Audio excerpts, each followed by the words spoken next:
Hello, I'm Alicia over here at An Ordinary Songwriter.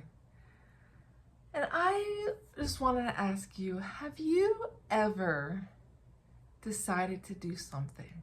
Like you're like, oh, I am going to learn to write lyrics.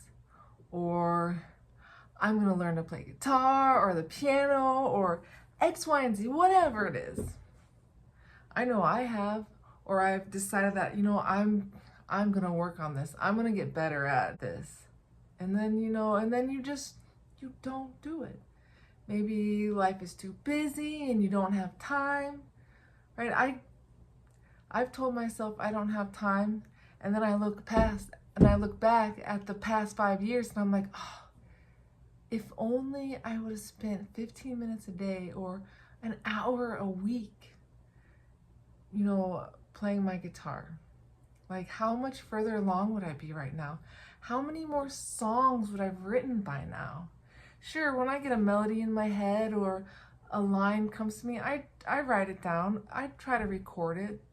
I've got like 50 snippets of songs on my phone, just melodies that have come to mind, and I record them down, but they've never become a fleshed out song because I haven't created a regular practice where I can work with those little sparks.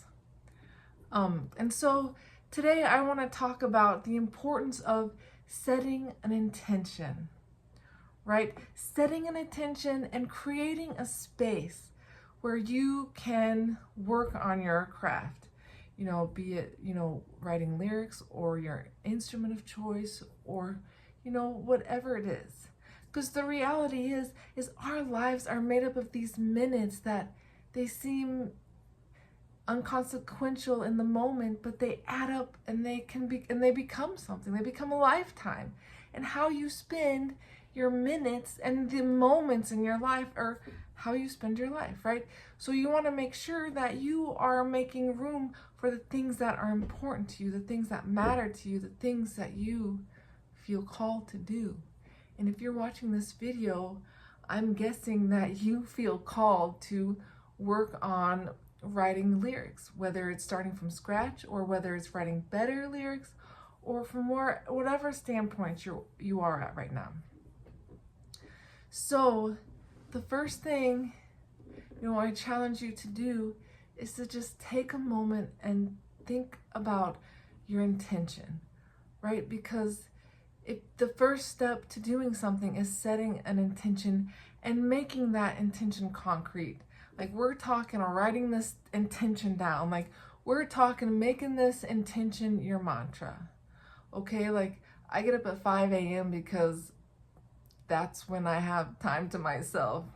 5 a.m. and nap time on Mondays and Wednesdays. That's when I know that I can be alone. And so when my alarm goes off and I'm like, I don't want to get up at 5. I didn't go to bed early enough. My 20-month-old was up like 5 times. Like, I'm tired. But I know, like, I've set an intention that I want to share with you, my love of teaching writing and of songwriting.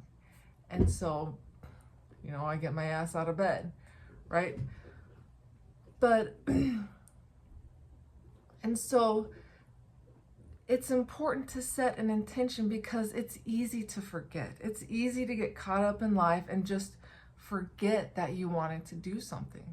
It sounds silly, but life is full of all of these things that just feel so urgent. They just feel so urgent, like, oh my gosh, I gotta do this. Like, life is chaos and insanity, right?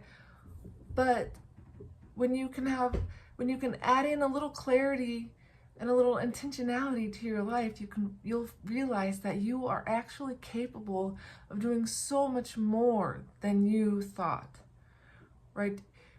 When you take ownership and to steer the boat, like, instead of being swept along on everybody else's emergencies and all of these other little things that just, feel important but aren't really that important, you're gonna take control of your life and what you want to do. Take some time to set your intention and to write it down. Write it down something like, I'm going to spend 15 minutes a day working on my lyrics. Or even something like, I want to be a better songwriter, and so I'm going to work on building my craft. You know, whatever it is that resonates with you. Okay, so that's the first step, is to set an intention that you want to do something. Post it somewhere where you'll see it, maybe post it several places. And then the next thing to do is to look around your space, because writing and creativity and even practicing an instrument, like, it requires a safe, quiet space so you can get into the flow, right? You're not always going to get into the flow, but you know, with regular practice, you're going to be able to access the state of flow a lot quicker and easier.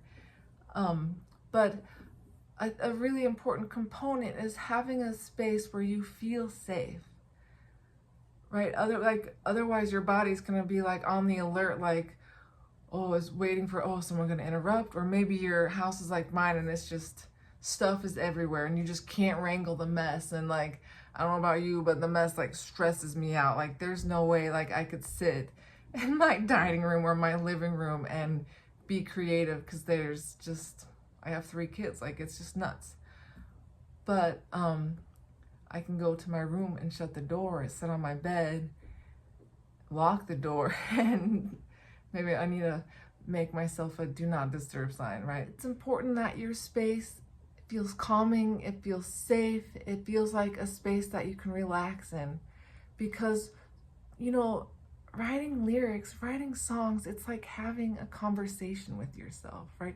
Like, your inner self has all this wisdom and knows all these things that don't usually filter up to our conscious. But, you know, and that's what's so beautiful about, you know, the practice of songwriting, is that it allows you a space to access this conversation with yourself and to learn things about who you are, about what you want. It's a space to help you to, you know, kind of wade through just all the complications of and the messiness of being human in the world today. So there's 2 things I want you to take some time and space to work on. First, setting your intention. What exactly is it that you want to accomplish? And write it down. It's important to write it down. And then secondly, look around your space and just see, is there a space where you feel safe and feel comfortable in? A space that's free of clutter, free of distractions, that you can just go and settle in. And if there's not, then you need to work on creating that space and have that be kind of your dedicated space, right? Again, life is full of distractions. So the more you can set yourself up for success by removing barriers, and like, where are you going to practice? When are you going to practice? And in the next video, we're going to talk more about creating a routine and actually going into your schedule and figuring out, you know, pockets of time that you can practice and work on your craft and how to create that. So yes, the first step is to, set the intention and create your space. And I'll see you in the next video.